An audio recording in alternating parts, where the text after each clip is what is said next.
একটি ছোট গ্রামে থাকত একটি বাচ্চা মেয়ে, নাম ছিল সারা। সারা খুবই দুঃখী ছিল, কারণ তার বাড়ির কাছে কোনো ফুলের বাগান ছিল না। তার মা বলতেন, ফুলের মতো সুন্দর জিনিস পৃথিবীতে কোথাও পাওয়া যায় না, যদি তুমি খুঁজে পাও তবে তা তোমার জন্য বিশেষ হবে। একদিন সারা শোনে গ্রামের সবচেয়ে দূরে একটি গাছের তলায় রংবেরঙের ফুল ফুটে থাকে। সারা ঠিক করল সে ফুলের সন্ধানে যাবে। সূর্য উঠতেই সে বের হয়ে পড়ল। সে অনেকটা পথ পাড়ি দিল, পাহাড়, নদী, বনের মধ্যে দিয়ে হাঁটতে হাঁটতে সে এক গভীর বনে পৌঁছাল। সেখানে তাকে এক বিস্ময়কর দৃশ্য দেখতে পেল। একটা বিশাল গাছের তলায় অসংখ্য সুন্দর ফুল ফুটেছিল, কিন্তু একে ছুঁতে গেলে কিছু বাধা ছিল। ফুলগুলো যেন নিজেই একটি রহস্য হয়ে দাঁড়িয়েছিল। সারা বুঝতে পারল ফুলগুলো শুধু তার জন্য অপেক্ষা করছে, কিন্তু তাকে সেগুলো পেতে হলে সত্যিকার অর্থে কি ভালোবাসা গিয়ে আর কি ধৈর্যকু শিখতে হবে। সে একে একে সব ফুলের দিকে হাত বাড়িয়ে দিল।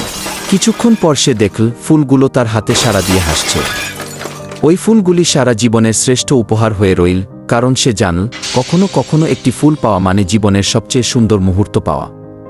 আজ এ পর্যন্ত। প্রিয় দর্শক, সবাই ভালো থাকবেন, আর যদি গল্পটি ভালো লাগে তাহলে অবশ্যই আমাদের চ্যানেলটি সাবস্ক্রাইব করে দিবেন। পরবর্তী ভিডিও ছাড়ার সাথে সাথে আপনার কাছে নোটিফিকেশন চলে যাবে। আল্লাহ হাফেজ।